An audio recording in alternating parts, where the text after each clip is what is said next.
The most important lesson I learned from those proficient gunfighters was the winner of a gunplay usually was the man who took his time. The second was that if I hoped to live long on the frontier, I would shun flashy trick shooting, grandstand play, as I would poison. I was a fair hand with pistol, rifle, or shotgun, but I learned more about gunfighting from Tom Spear's cronies during the summer of '71 than I had dreamed was in the book.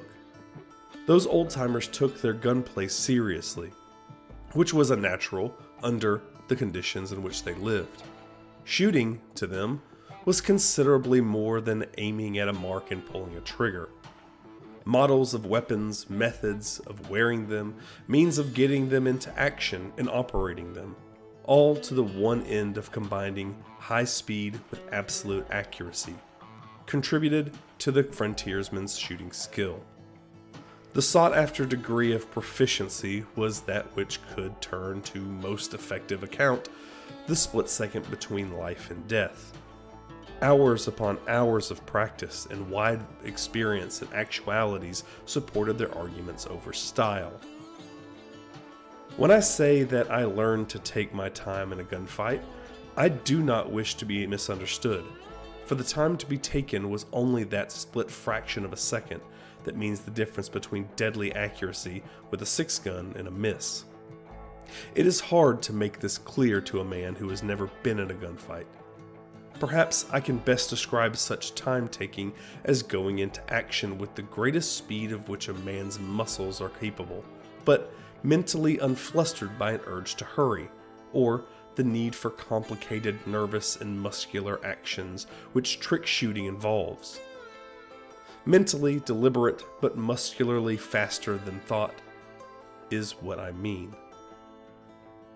In all my life as a frontier police officer, I did not know a really proficient gunfighter who had anything but contempt for the gun fanner or the man who literally shot from the hip.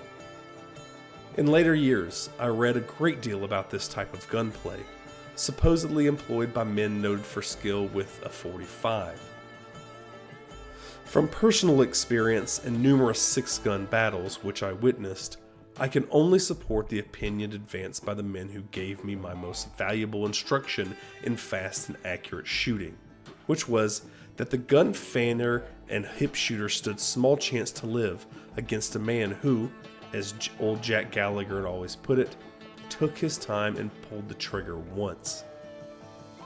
Cocking and firing mechanisms on new revolvers were almost invariably altered by the purchasers in their interests of smoother, effortless handling, usually by filing the dog which controlled the hammer, some going so far as to remove triggers entirely or lash them against the guard, in which cases the guns were fired by thumbing the hammer. This is not to be confused with fanning, in which the triggerless gun is held in one hand while the other was brushed rapidly across the hammer to cock the gun, and firing it by the weight of the hammer itself. A skillful gun fanner could fire 5 shots from a .45 so rapidly that the individual reports were indistinguishable, but what could happen to him in a gunfight was pretty close to murder.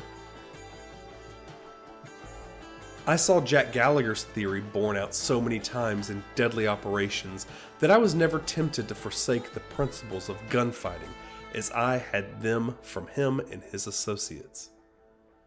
There was no man in the Kansas City group who was Wild Bill's equal with a 6-gun. Bill's correct name, by the way, was James B. Hickok. Legend and the imaginations of certain people have exaggerated the number of men he killed in gunfights and have misrepresented the manner in which he did his killing. At that, they could not very well overdo his skill with pistols. Hickok knew all the fancy tricks and was as good as the best at that sort of gunplay.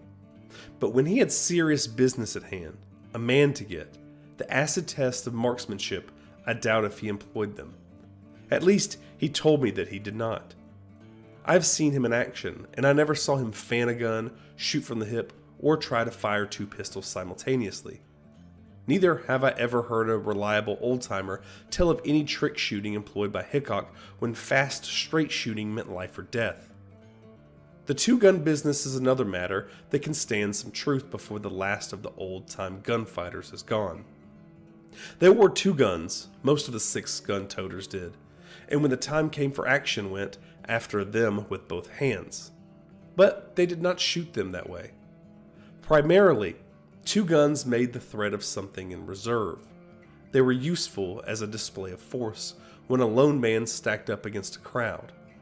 Some men could shoot equally well with either hand, and in a gunplay might alternate their fire. Others exhausted the loads from their gun on the right or the left, as the case might be, then shifted the reserve weapon to the natural shooting hand if that was necessary and possible. Such a move, the border shift, could be made faster than the eye could follow a top-notch gun thrower, but if the man was good as that, the shift would seldom be required. Whenever you see a picture of some two-gun man in action with both weapons held closely against the hips and both spitting smoke together, you can put it down that you are looking at a picture of a fool or a fake. I remember quite a few of these so-called two gunmen who tried to operate everything at once, but like fanners, they did not last long in proficient company.